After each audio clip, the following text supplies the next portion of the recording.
klasikal ini sangat sangat melelahkan ya, karena benar-benar konsentrasi antara santri dengan mu'alim, dan ini harus terus ya. Jadi tiap pertemuan itu kita minimal ada 2 mu'alim bergantian. Bahkan ada, karena itu 70 orang dijadikan satu, bahkan ada 2 adik-adik dari Askar Kauni waktu itu yang siap di belakang. Jadi menunjukkan nih, kan anak-anak biasa, bahkan ibu-ibu juga, ibu-ibu yang tua itu bilang nggak lihat nih, ya nggak bakalan bisa sampai kapanpun ya. Jadi itu ada yang nunjukin, ini lembaran di belakang itu ya. Jadi memang begitulah sistem pembelajaran klasikal. Jadi diteriakkan, semakin keras insya Allah semakin bisa, karena membaca itu adalah keterampilan. Jadi memang itu yang kita tuju, dan kita punya target jangka waktu itu tadi. Kalau kita menyasar yang sudah ada TPA, kita tidak perlu khawatir, karena selama 3 bulan insya Allah hampir pasti bisa membaca Al-Quran. Jadi kita rileks untuk masalah itu, kita tidak masuk itu. Sekali lagi kita tidak untuk menyaingi itu, tapi kita ingin berkolaborasi, kita ingin berkontribusi, saling berkoordinasi. Kita ambil wilayah-wilayah yang memang itu belum ada yang memegang. Jadi saat itu lanjut ya, di MTS itu begitu kita bagi menjadi tidak kita bagi, kita jadikan satu kelas, itu kita lakukan pengajaran. Kita lakukan pengajaran dengan sistem pembelajaran klasikal. Nah, inilah intinya sistem pembelajaran klasikal. Jadi secara berjamaah, secara berjamaah, dan kita memang minimal paling enggak paling enggak ya 20 orang memang itu efektifnya.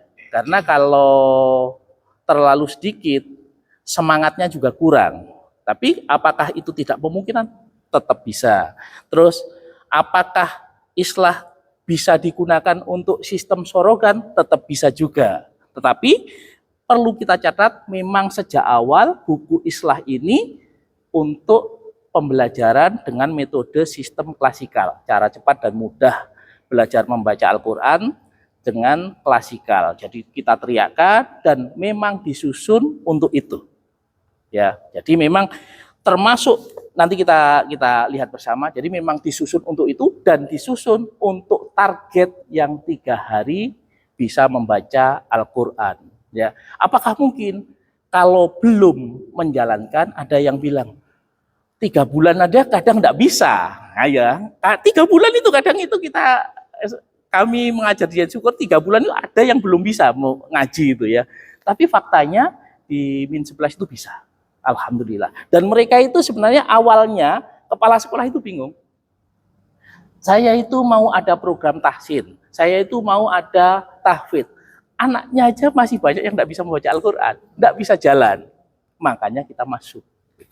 Kita bisa dimasukkan, dibolehkan. Dan setelah itu, apakah tidak berlanjut? Ya berlanjut. Syukur-syukur ada isian-isian seperti sifatul huruf, seperti yang disampaikan Kiai Rohman itu, tentunya sangat bagus. Ya. Tetapi kalau itu, ya jangan menjadi penghalang kita untuk kita mengentaskan buta aksara Al-Quran.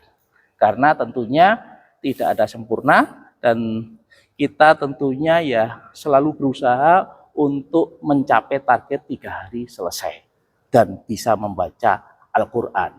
Bisa saya gambarkan bahwa dalam belajar mengajar kami di Min 11 kemarin hanya 2,5 jam.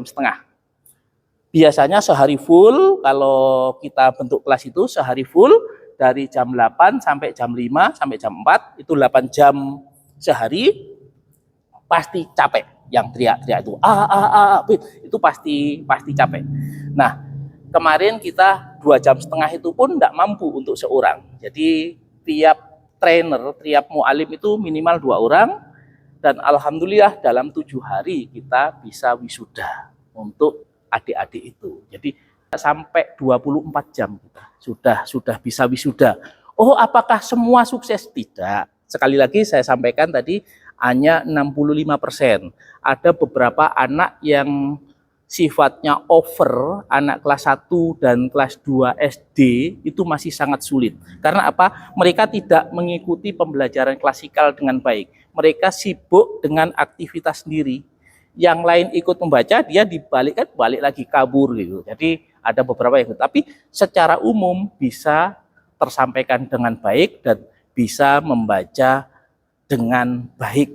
Dan target kita tetap yaitu surat Al-Muluk ya. Jadi di akhir setelah itu pembelajaran kita evaluasi satu-satu.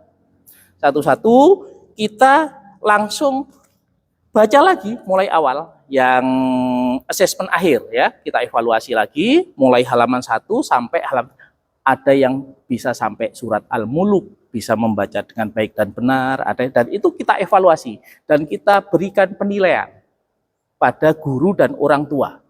Jadi kita berikan penilaian, kita satu-satu, benar-benar kita amati satu-satu, kita sampaikan. Ada yang menurut kita belum sukses, ya, belum sukses. Benar-benar menurut saya itu anaknya itu lari-lari dan saya sangat hafal waktu itu ya. Jadi kita juga minta maaf ibu, adik ini, beliau tambah menangis. Ustadz, mohon jangan tinggalkan adik-adik ini dan metode islah tetap ada lagi di sini, tahsin tetap menggunakan di sini dan jangan meninggal ke sini. Dan akhirnya Ustadz Hilal tetap di sono dengan Askar Kauni. Jadi mereka itu ada yang sampai menangis gitu ke kepala sekolah karena apa? Anak saya selama ini tidak mau buka Al-Quran, buka juz amma, buka Iqra. Ini setelah ada islah bareng-bareng sama temennya, tiap hari di rumah buka-buka. Jadi dia sangat menangis. Yang penting anak saya cinta ini dulu, setelah itu yakin bisa.